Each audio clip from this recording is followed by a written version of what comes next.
उसके अंदर जिज्ञासा है इस प्रकृति को जानने की, भगवान को जानने की, तो अपने मनमोहन को, अपने कृष्ण को स्मरण करती है, उनसे प्रश्न पूछती है।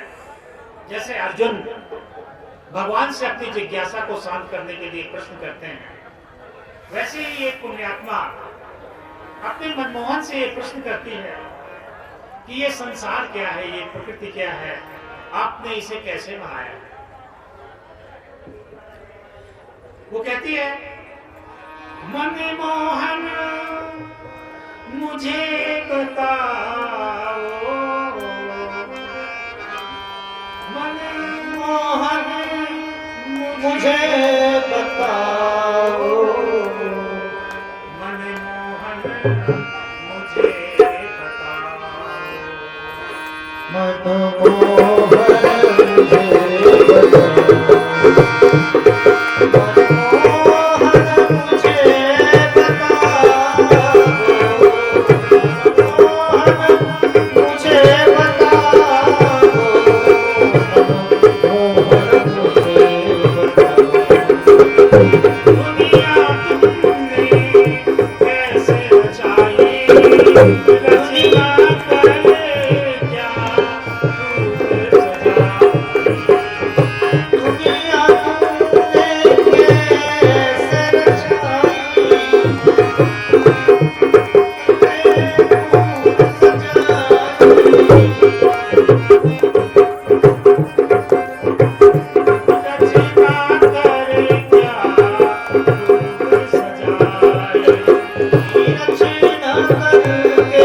चींटी से लेकर हाथी तक, छोटे जीवों से लेकर बड़े जीवों तक, छोटे पेड़ पौधों से लेकर बड़े बड़े पेड़ पौधों तक, ये समस्त प्रकार की वनस्पतियां, समस्त प्रकार के जीव जंतु, ये सब जीवन की अंगड़ाई ले रहे हैं, सब जीवन जी रहे हैं, अनेक प्रकार के क्रियाकलाप कर रहे हैं। और इन सबों में से मनुष्य सबसे ऊपर बैठा हुआ है।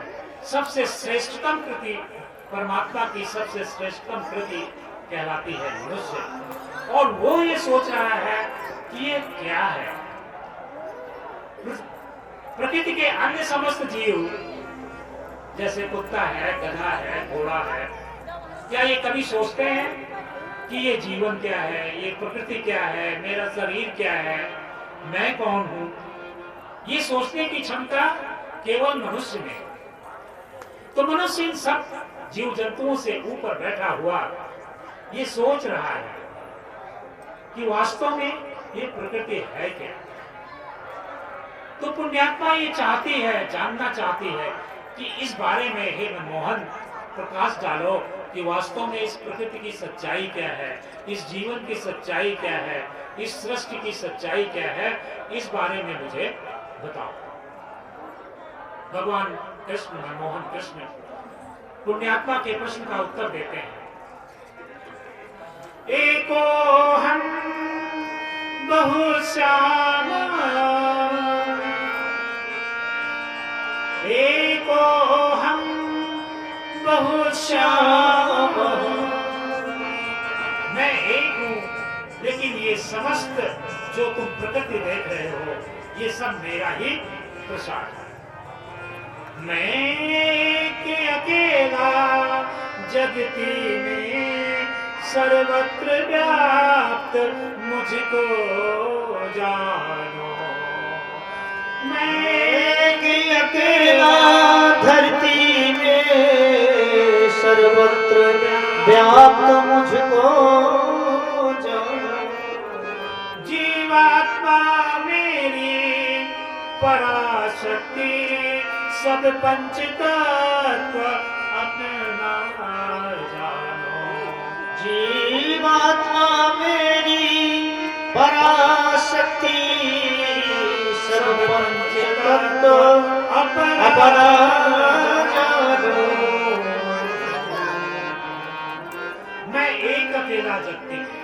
भगवान कहते हैं वास्तव में इस संसार में मेरे अलावा कुछ भी नहीं है।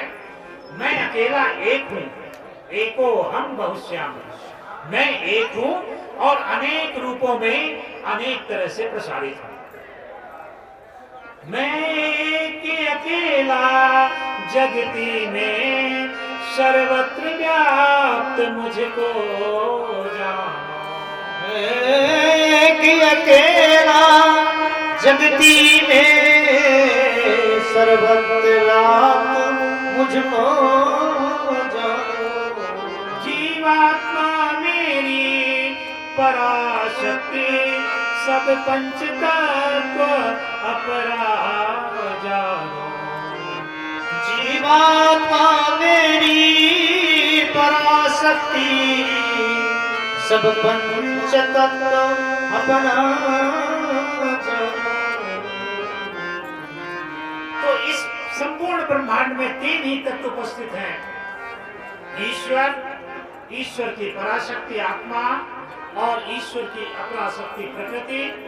इन तीन के अलावा कुछ नहीं है और ये तीनों ही सब भगवान कृष्ण ही है। यानी कृष्ण के अतिरिक्त इस ब्रह्मांड में कुछ भी नहीं है।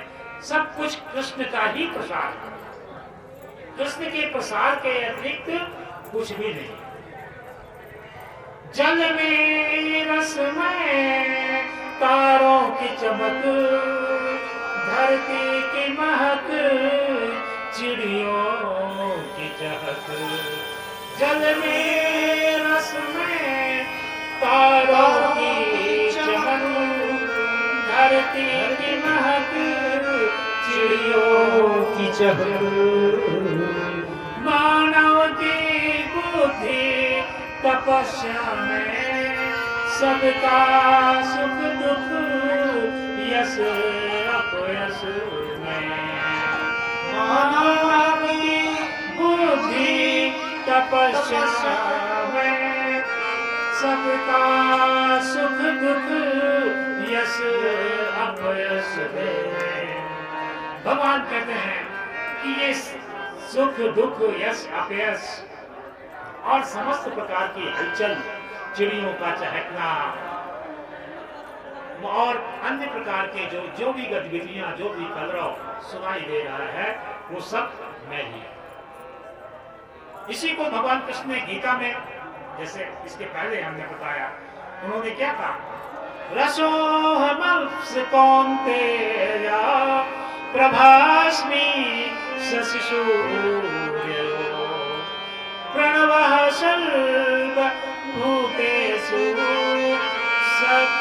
राखे पौरुषं वसु उष्णो गन्धा पृथिव्यां च तेजस्वामिभावशं जीवनं सर्वभूतेषु तपश्चास्मि तपस्वी।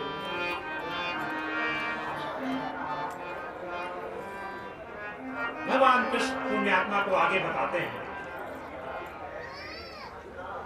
कर्म चयन मानो करता, सब कर्म का करता धरता मैं। कर्म चयन मानो करता, सब कर्म का करता धरता मैं। जीवन यूं ही चलता रहता, मेरी सृष्टि का नियंता मैं। भगवान कहते हैं ये सारा प्रसाद मेरा तो है, मनुष्य का शरीर भी मेरा ही प्रसाद है, और इसके अलावा समस्त जीव जंतुओं का शरीर, समस्त वनस्पतियां और प्रकृति की समस्त हलचल मेरी है। लेकिन एक अधिकार मैंने सुरक्षित रूप से आत्मा को दिया है। आत्मा को भगवान ने ये अधिकार दिया हुआ है, किस चीज का? कर्म चयन का। भगवान आत्मा के लिए कहते हैं आप स्वतंत्र सत्ता हो। आत्मा भगवान के ही समानांतर एक स्वतंत्र सत्ता है, यानी कर्म चयन का अधिकार। कर्म चयन का अधिकार किसका है? आत्मा। और जैसे कर्म का चयन आत्मा करेगी, वैसे ही प्रकृति यानी शरीर उसका संपादन कर देगा। कार्य का संपादन करना प्रकृति का है यानी शरीर का है, लेकिन कर्म के चयन का अधिकार आत्मा का है। यदि सब कुछ कृष्ण है और सब कुछ कृष्ण तो कहेंगे कि हम पाप कर्म भी कर रहे हैं, तो वो भी भगवान ही कर रहा है। यदि सब कुछ कृष्ण है और सब कुछ कृष्ण के द्वारा ही संपन्न हो रहा है, तो पुण्य कर्म भी कृष्ण कर रहे हैं और पाप कर्म भी कृष्ण कर रहे हैं। लेकिन ऐसा नहीं है, क्योंकि कर्म के चयन का अधिकार आत्मा को मिला हुआ है। कर्म के चयन का अधिकार किसे मिला है? आत्मा। तो कर्म का हम चयन करते हैं। उदाहरण के लिए एक बगीचे में फूल खिले हुए हैं, एक उपवन है, उस उपवन में अनेक प्रकार के पुष्प खिले हुए हैं। एक व्यक्ति जाता है, उसी रास्ते से गुजरता है और उन फूलों को देख करके फूलों को प्रणाम करता है कि ये ईश्वर की कृति है, कितना सुंदर पुष्प, कितने सुंदर पुष्प खिले हुए हैं। उनको प्रणाम करके कि ईश्वर की प्रकृति कितनी सुंदर, ऐसा पूरे उपवन को प्रणाम करके आगे बढ़ जाता है। यानी उसने सौंदर्य को देखा और सौंदर्य को, क्योंकि ये ईश्वर के द्वारा निर्मित सौंदर्य है, उसको प्रणाम करके आगे बढ़ गया। एक दूसरा व्यक्ति आता है, वो पुष्पों को देखता है, फूलों को देखता है, प्रशंसा करता है, कितने सुंदर पुष्प हैं, और उन फूलों में से 2-4 पुष्पों को तोड़ करके वो निर्णय करता है कि मैं इन पुष्पों को भगवान को अर्पित करूं। उन पुष्पों को मैं अपने भगवान को अर्पित करूं। एक तीसरा व्यक्ति है, उसी रास्ते से गुजरता है, पुष्पों को देखता है, उनमें से अनेक पुष्पों को ऐसे तोड़ता है और तोड़ करके वहीं पर मसल करके फेंक देता है। तो ये तीन व्यक्ति वहां से गुजरे। एक ने पुष्पों को देख के प्रणाम किया, प्रशंसा की कि ये प्रकृति कितनी सुंदर है, भगवान ने कितनी सुंदरता बनाई हुई है। और ऐसा कह करके उनको प्रणाम करके आगे बढ़ गया। वो व्यक्ति क्या है? वो सतोगुणी व्यक्ति है। उसने क्या चयन किया? उसके कर्म का चयन क्या हुआ? उसने उन फूलों को प्रणाम किया। वो एक कवि या फिलॉसफर दार्शनिक प्रवृत्ति का व्यक्ति है, जिसने उनको छेड़ा नहीं, उस सौंदर्य को प्रणाम करके आगे बढ़ गया। दूसरा व्यक्ति भक्त व्यक्ति था, जो भगवान कृष्ण को अच्छी अच्छी चीजें अर्पित करने का शौकीन है। उसने पुष्पों को तोड़ा, कुछ पुष्पों को, पूरे पुष्पों को नहीं, और तोड़ करके जाके भगवान में अर्पित कर दिया। एक तीसरा व्यक्ति फूलों को तोड़ा और वहीं पे उसने मसल दिया, मसल करके फूलों को फेंक दिया। तो कर्म का चयन अलग अलग हुआ कि नहीं? कर्म का चयन सभी व्यक्तियों का अलग अलग हुआ। एक ने सराहना की प्रभु की कि कितने सुंदर पुष्प खिले हैं, ये भगवान की प्रकृति कितनी सुंदर है। दूसरा उन पुष्पों को, उनमें से कुछ पुष्पों को तोड़ करके भगवान ने अर्पित कर दिया। तीसरे ने उन पुष्पों को तोड़ा और उनको मसल दिया। तो ये जो तीसरे प्रकार का व्यक्ति है, ये तमोगुणी व्यक्ति कहलाता है। ये व्यक्ति न तो उन पुष्पों के महत्व को समझता है, न तो उनके कि इन पुष्पों को क्या करना है, इन पुष्पों का प्रयोजन क्या है, ये भी उसकी समझ नहीं है, और उन पुष्पों को मसल करके उसने वहीं पर फेंक दिया। तो कर्म का चयन, हर व्यक्ति अपनी अपनी तरह से कर्म का चयन करता है, और उसी कर्म के चयन का फल उसको भुगतना पड़ता है। तो इसमें दोष ईश्वर का तो नहीं है। कर्म चयन सबका अलग अलग है। जो जैसा कर्म करेगा वैसा ही उसको फल प्राप्त होगा। एक पशु यदि उधर से गुजरेगा तो क्या करेगा? मान लिया उधर से एक बैल गुजरता है, तो उन पौधे के समेत उखाड़ करके उन पूरे पौधों को, पूरे पुष्पों को खा जाएगा या तो फेंक देगा। तो पशु में और हम में क्या अंतर है? पशु में, मनुष्य में क्या अंतर है कि हम सोचते हैं कि हमें क्या करना है। कुछ व्यक्तियों की भी प्रवृत्ति वैसे ही है जैसे पशुओं की। जैसे वो तीसरा व्यक्ति, उसने फूलों को तोड़ा और उनको मसल करके फेंक दिया। तो ये तीन प्रकार की प्रवृत्तियां, तीन प्रकार के गुण कहलाते हैं: सतोगुण, रजोगुण और तमोगुण। सतोगुण वो प्रवृत्ति है जो प्रकृति के रहस्य को समझते हैं, ईश्वर तत्व को समझते हैं और यज्ञ में जीवन जीते हैं। ऐसे व्यक्तियों को सतोगुणी व्यक्ति कहते हैं। दूसरे प्रकार के वे व्यक्ति होते हैं कि ये सारे काम तो करते हैं, यज्ञ आदि करवाते हैं, अनेक प्रकार के कार्यक्रम करवाते हैं, पैसा खर्च करते हैं, लेकिन उनकी उसमें कोई समझ नहीं होती, केवल दिखावे के लिए करते हैं। जो व्यक्ति दिखावे के लिए इस प्रकार के आयोजन करते हैं, वो व्यक्ति अनेक, जैसे बहुत सारी भीड़ इकट्ठा कर लिया और बड़ा बड़ा बहुत सारे कार्यक्रम सजावट उसने की अपने पंडाल में, बहुत सारे लोगों को आमंत्रित किया, बहुत सारे नेता लोग आए, बहुत सारे बुढ़े बदमाश लोग आए और देखे वाह क्या बढ़िया कार्यक्रम आयोजित किया। वास्तव में भगवान के प्रति, ईश्वर के प्रति कोई श्रद्धा उनकी नहीं है, ईश्वर तत्व को समझते नहीं, केवल दिखावे के लिए जो काम करते हैं इस प्रकार के, वो रजोगुणी व्यक्ति कहलाते हैं। तो प्रथम प्रकार के व्यक्ति जो सतोगुणी होते हैं, वो दिखावे के लिए नहीं बल्कि वास्तविक भक्ति, ईश्वर की वास्तविक भक्ति को समझते हैं, जानते हैं कि ईश्वर तत्व क्या है और हमें ईश्वर की पूजा क्यों करनी चाहिए, कैसे करनी चाहिए। और तीसरे प्रकार के तमोगुणी व्यक्ति, वो तो तोड़ फोड़ वाले होते हैं। जैसे उसने पुष्प को मसल दिया, वैसे ही वो समाज में अनेक प्रकार की अराजकता उत्पन्न करने वाले व्यक्ति तमोगुणी व्यक्ति कहलाते हैं। उनके कार्यों का कोई मतलब नहीं। तो भगवान कृष्ण कहते हैं, कर्म चयन मानो करता, सब कर्म का करता भरता में। कर्म चयन मानो करता, सब कर्म का करता, करता क्या कहती हो बोलो माते, मानव निर्णय जैसा करता, वैसा ही फल का दाता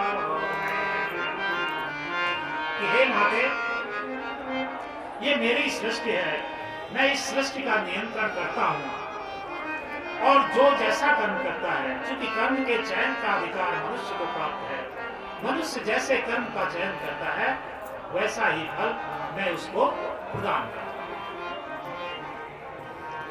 पुण्यात्मा को अपने प्रश्न का उत्तर मिल जाता है। पुण्यात्मा कहती है, मन मोहन मैंने जानी, मन मोहन मैंने जानी, मन मोहन मैंने जानी, अब समझी तेरी वाणी, अब समझी तेरी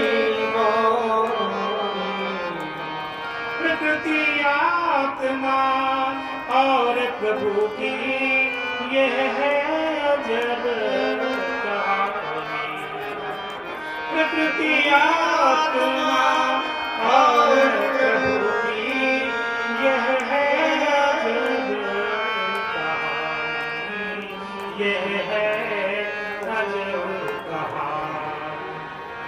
प्रकृति, आत्मा और प्रभु, ये तीन ही तत्व पूरे ब्रह्मांड में व्याप्त हैं। एक प्रभु, एको हम बहुश्याम, मैं एक ही हूँ, ये समस्त जीवात्माएं मेरी पराशक्ति है, और ये समस्त प्रकृति जो आंखों से हम देख रहे हैं ये प्रभु की अपराशक्ति है। तो आज इस चैप्टर में, इस अध्याय में हमने जो भगवत ज्ञान के नाम से जाना जाता है, हमने क्या जाना? ईश्वर एक है, समस्त जीवात्माएं उसी दिव्य ईश्वर से निकली हुई प्रकाश की किरणें हैं। हम सब प्रकाश किरण हैं, एक एक व्यक्ति एक एक प्रकाश किरण है, और वो प्रकाश किरण कहां से निकली हुई है?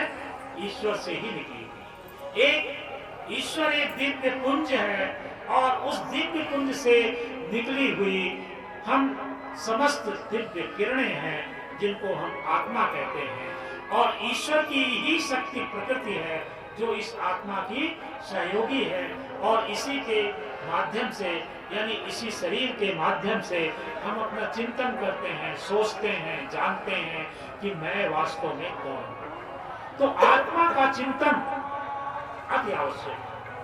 हम केवल शरीर का चिंतन करते हैं, आत्मा का चिंतन बहुत कम लोग करते हैं। लेकिन वास्तव में हम हैं क्या? हम क्या हैं? जब हम कहते हैं मैं, तो मैं मतलब क्या होता है? आत्मा। मैं माने आत्मा। मेरा शरीर ये प्रकृति है, और इन दोनों का स्रोत क्या है? ईश्वर। एक दिव्य पुंज ईश्वर, मैं यानी आत्मा, और ये मेरा शरीर। अब हमें थोड़ा सा ये जानने की आवश्यकता है कि हमें कर्म कैसा करना चाहिए। हम में और अन्य जीव जंतुओं में बहुत अंतर है। प्रकृति के अन्य जीव जंतु और मनुष्य, इनमें एक विशेष प्रकार का अंतर है कि अन्य जीव जंतु केवल क्या सोचते हैं? एक श्लोक आता है वेदों में, आहार निद्रा भय मैथुनञ्च। सभी जीव जंतु क्या करते हैं? आहार करते हैं, खाना खाते हैं, भोजन करते हैं, निद्रा नींद लेते हैं, भयभीत रहते हैं हमेशा। उनके मन में एक अज्ञात भय बना रहता है कि मैं ये जो खा रहा हूं, नींद ले रहा हूं और सुखी हो रहा हूं, ये कहीं मुझसे छिन न जाए। इस चीज का भय हमेशा हमारे अंदर व्याप्त रहता है, सामान्य लोगों के अंदर। आहार निद्रा भय मैथुन च। आहार करना, निद्रा लेना, भयभीत रहना और मैथुन सुख का आनंद लेना, ये जीवों के सामान्य लक्षण हैं। जीवों के ये 4 सामान्य लक्षण हैं। इनके अलावा वे और अन्य कुछ नहीं जानते। इन 4 लक्षणों के अतिरिक्त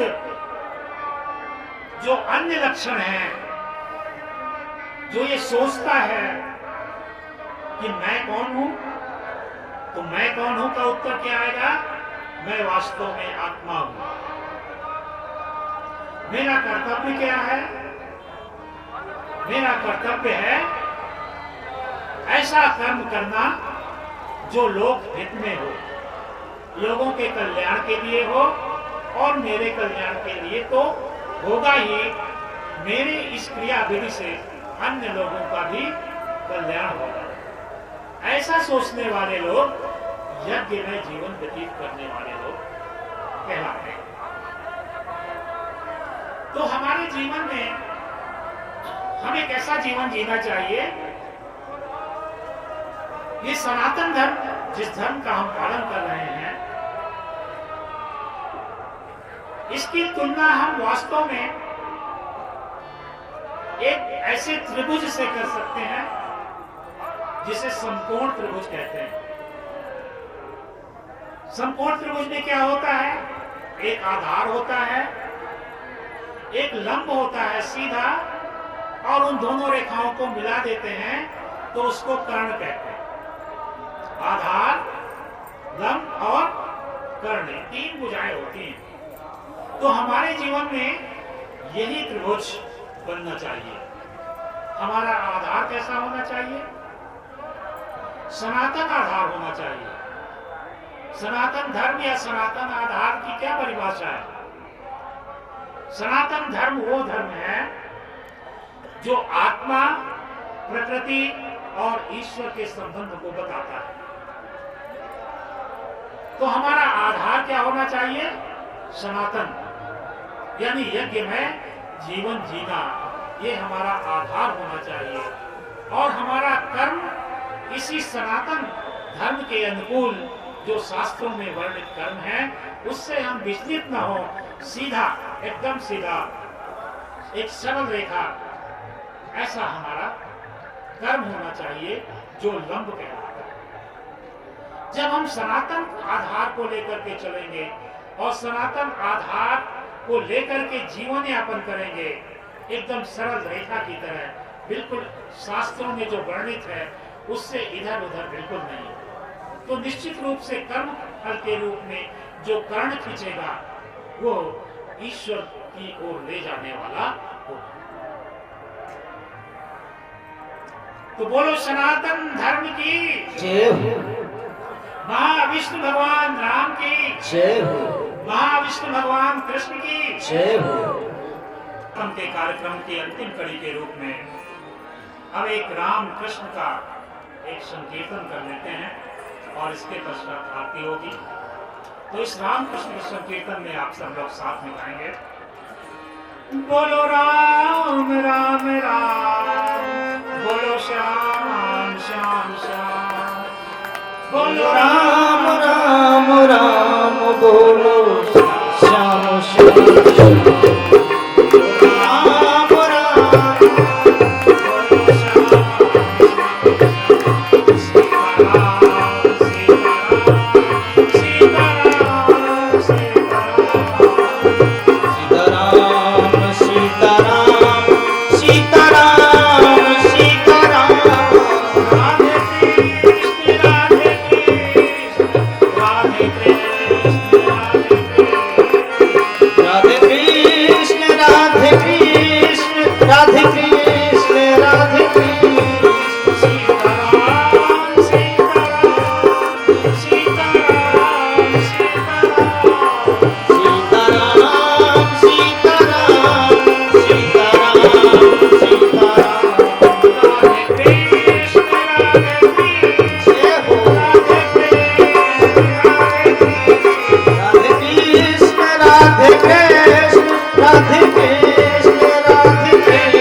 हरि भजन जगति सब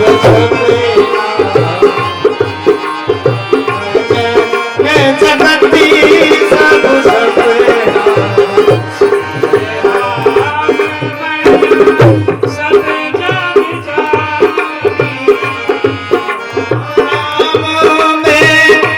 सब जग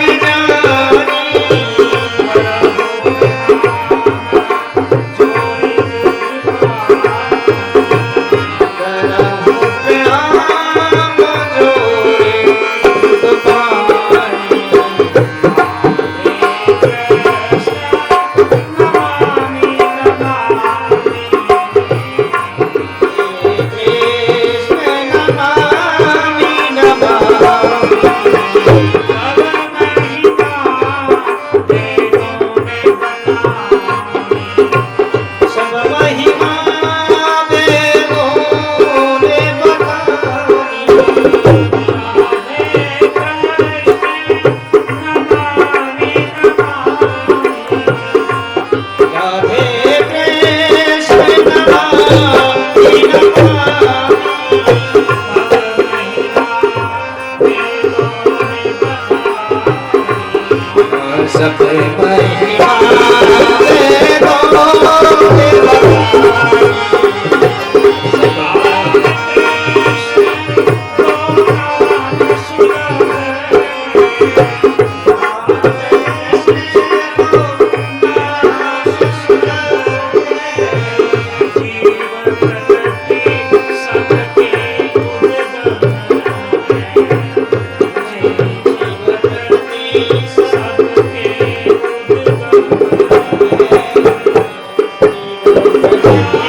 माँ गीता की आरती संपन्न कराएंगे।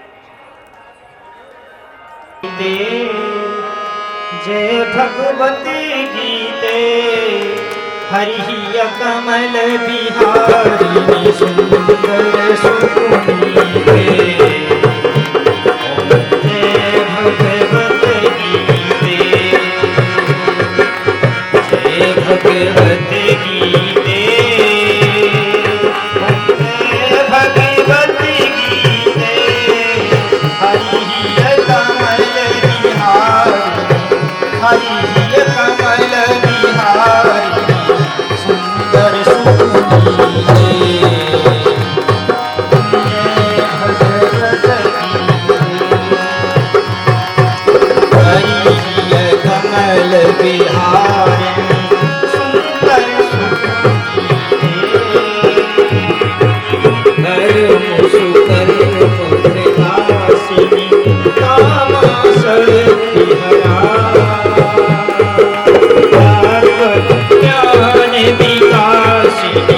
विद्या ब्रह्मपरा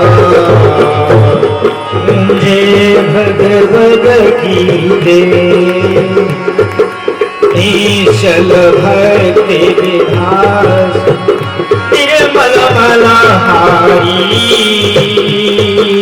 शरण रहस्य प्रदायिनी सदविधि सुखकारी जय भगवद गीते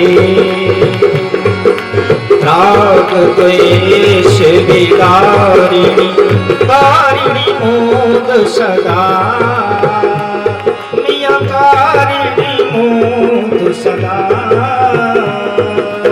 अब भय हारिणी तारिणी परमानंद मिला मुझे भगवद गीते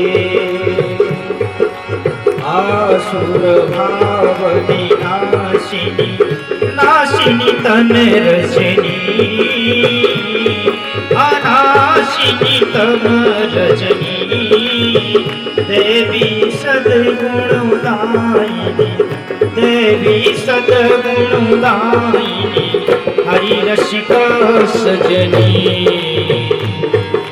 जय भगवद गीते समता त्याग सिखावनी हरि मुख की वाणी हरि मुख की वाणी सकल शास्त्र की स्वामिनी सकल शास्त्र की स्वामिनी श्रुतियों की रानी ओम जय भगवद गीते दया सुधा बरसावनी मातु कृपा कीजे मातु कृपा कीजे हरि कमल बिहारी हरि कमल बिहारी सुंदर सुपुनीते जय भगवद करुणावतारं संसारे सारं